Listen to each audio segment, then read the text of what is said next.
All right, so the podcast is done. It's over there at youtube.com/Stephen Larson. The star ratings are done. It's over there at Friendo Club Wrestling. This is Wrestle Juice. It's time to listen to your hot takes. And yes, Beanie Steve is back because I'm pushing this Wrestle Juice beanie. It's available right now over at friendoshop.com. We got a new promo code. It's Friendo2026. But enough of the shilling, even though it is the spending season. Let's go ahead and dive into these hot takes. First up, what's going to be first? Old Dirty Q says, comparison is the death of joy.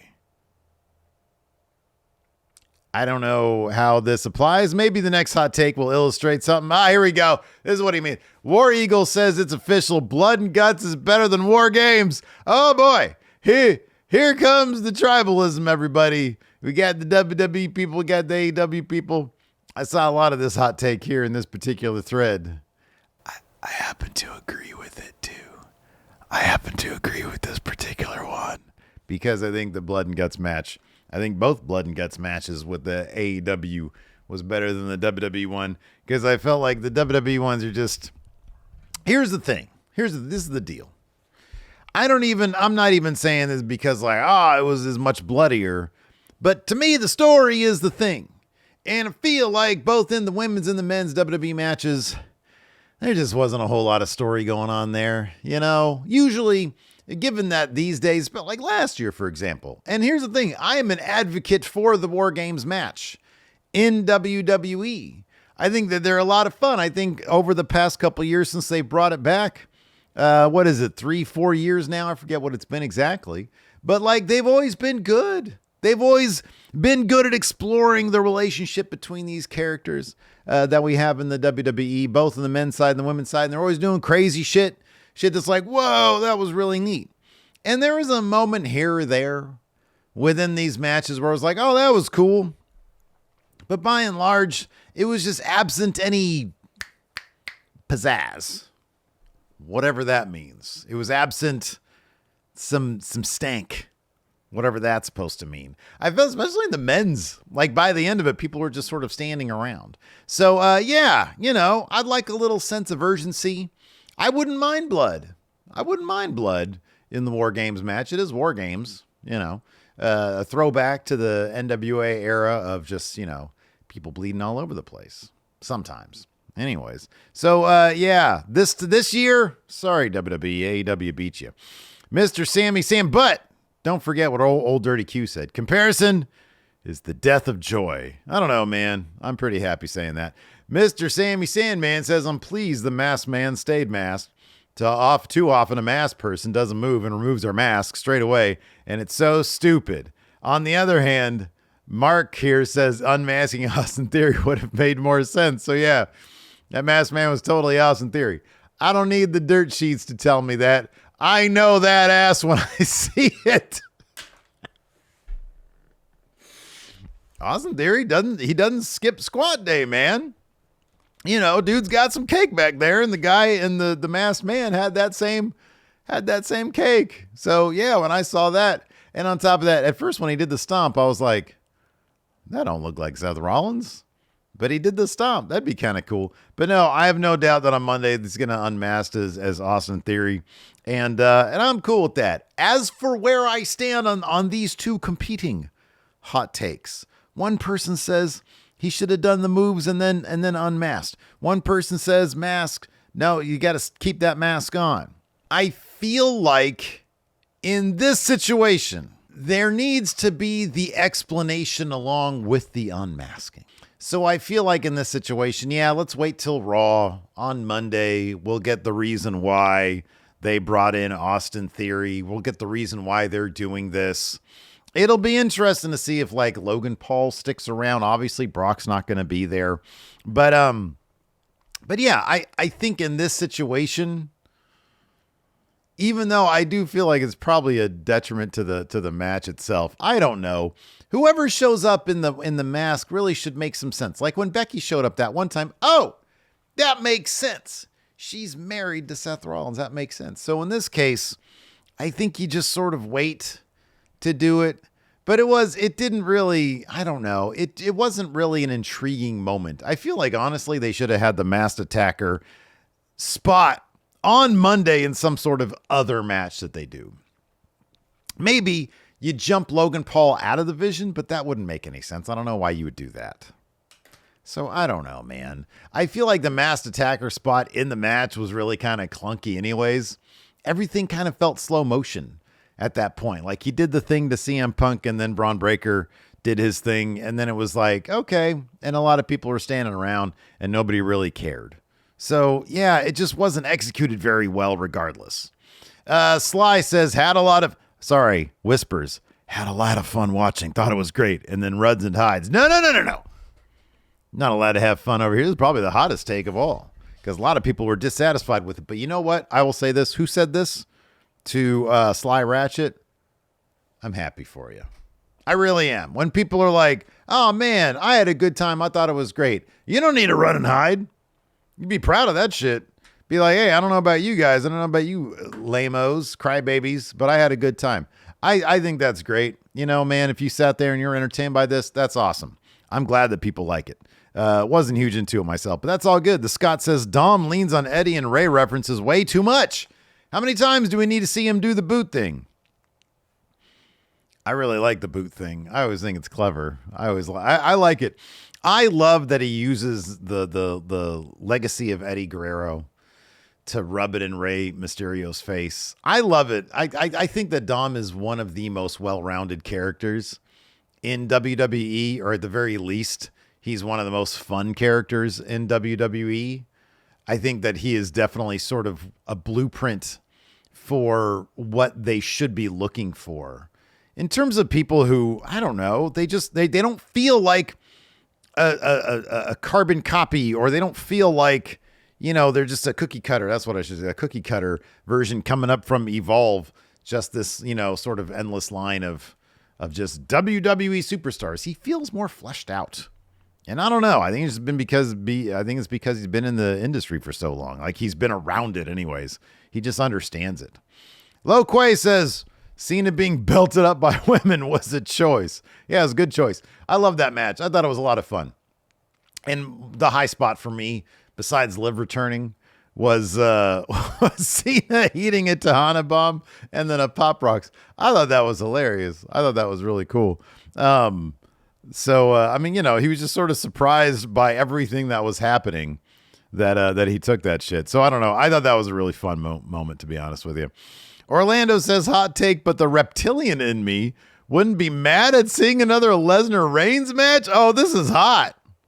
You know, you have like 50 to go back and watch, man. You've got so many of those matches to go back and watch. We don't need this again because we know what it would be. Finisher. Are they really, is the F5 really a finisher anymore?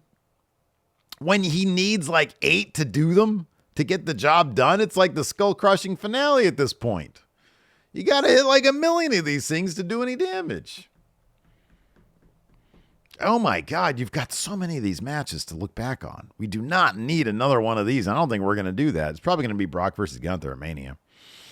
Cameron says the ref from Cena Dom did nothing wrong. I actually loved that spot.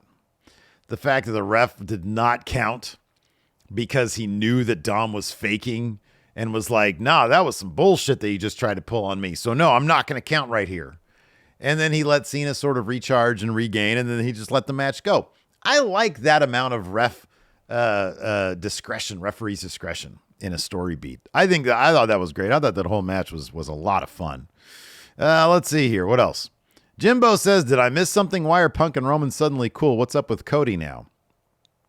And then Michael Zusso says they're Zebros because Roman and Punk were in the booth together recording their lines for Zootopia. So they bonded there. I assume they did that together. Maybe not. I don't know. I haven't seen that, by the way. Have you guys seen Zootopia 2 yet? Yeah, people, they just sort of stood around and were like, we lost. What does it matter? And they dapping each other up, and Roman's like, hey, Cody, this is the last time we're ever going to team up. Okay. Well, cool, man. Right on.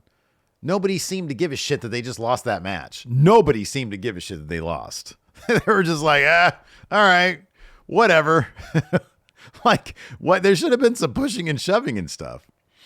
Ghost Tornado says traditional elimination tag matches wouldn't solve the problem. which is that it didn't deliver on most of the setup stories. This is not a reason for people now to say so they got to go back to elimination matches. That being said, if this particular match was elimination style, at the very least, so I'll put it this way. The problem wasn't that it wasn't elimination. The problem is that they should have injected more story in it. That being said, maybe they would have been forced into some more character dynamics if it was elimination. Did I just contradict myself? It's always possible. This is WrestleJuice. Anything can happen. David says that was not cool reusing the spot where Penta got legitimately injured for Dom as a distraction device. It was like literally the same move too. And Dom did a killer job selling it. That said, I was okay with it because they really actually tricked me. I was like, oh shit, that's fucked up. It took me on an emotional roller coaster. I'm okay with that. You know, these days you got to be a bit more savvy to fool us fans. Dustin says, what's the point of the War Games matches if the losing babyface team don't even care they lost? I just brought this up, Dustin. It was because of your hot take, because I remember that you had said this. But I didn't know where it was in the order of my my screenshots here. I don't know. They were just so, like, I guess, like, two of these guys are champions. So what do they care? One of the dudes has, like, you know, the modern day record for the longest reign. So what does he care? And then I didn't even see Jimmy and Jay's reaction afterwards, but I don't imagine they were too pressed. Preston says Liv should have returned to the Royal Rumble. Hard disagree. I thought this was a wonderful way for her to return. They did the Swerve-a-Rooney thing. Then she kicks John Cena in the balls. So now I'm anxious to see what happens next. I thought this was good because she returns at the Rumble. Bianca's probably going to return at the Rumble. There's going to be a couple other returns, call-ups maybe, NXT, whatever at the Rumble. Give Liv this one shining moment here with John Cena before he goes. I think that's a really effective return for her. Power Packer says, cold take, when the loudest pop of the night is for Topanga from Boy Meets World, you could have a problem. Yeah, but people really love that shit. I am a little bit too old to have ever given a crap about that show, but I know people really love that. And she was wearing a Vader shirt, and she's a big wrestling fan. And I love that. I think that's great. But point taken, you know, a celebrity appearance probably should not be your biggest pop of the night. Ben Wardy says, also was stupid and hilarious that Io climbed to the top of the cage, even though all the heels were down. And when she was ready, they got all up at the same time, came together to stand in one spot. I'm okay with this in wrestling. I'm okay with this. You're about to do this big spot. Somebody's going to do their thing. They got to get their shit in. They got to get the spot in. And then everybody gets up to catch her. I'm fine with that. The absurdity of that is what I'm all about with pro wrestling. I don't need that aspect of it to come off like a real fight. Preston also says Braun and Lesnar should have had a confrontation leading to an F5 or a spear causing the heels to lose. Well, your fantasy booking there now, which is fine. I don't even mind the heels lost. I just would have liked the good guys to have given a shit. But yeah, explore Braun and Brock a little bit. Have them like not be on the same page. Instead, everybody was just fine with everybody. Thrawn says Theory should have been on the Visions team. Should have been young guys versus old guys. Yeah, that would have been a little bit better. Maybe WWE doesn't want to like put a spotlight on the fact that their main event scene, their good guys are so old. But I think that'd have been a cool idea. Yeah, I think that'd have been neat. You know, a little generational warfare there. Everybody seems to like that these days. Colton says Dirty Dom gave his best performance so far last night at War Games. He deserves an Oscar for that fake injury spot. It would be an Emmy because it's on the television. But yeah, I mean they could definitely try to do that. Let's see here. Gabriel says, "Oh, the drama could be so much better for his elimination base match." Already kind of touched on that, but I like that one from Gabriel. And then this last one here from Grill 'Em On, the Masked Man was definitely Ann Larson. All right, so you know. Ann Larson's in phenomenal shape these days. You guys know that. He's jacked these days, and it's great. However, I do not think he's got the ability to move as quickly up and down that cage as Austin Theory did. That was a very impressive scaling for Austin Theory. But I don't think Larson could handle that. Plus, Larson, I know he does his squats, doesn't have the cake that Austin Theory has back there. He doesn't have that junk in the trunk. Believe me, I play basketball with the guy several times a week. You know, I notice these things. That's going to do it for this edition of Wrestle Juice. Thanks, everybody, for tuning in. I appreciate it. Till next time, we'll see you guys around.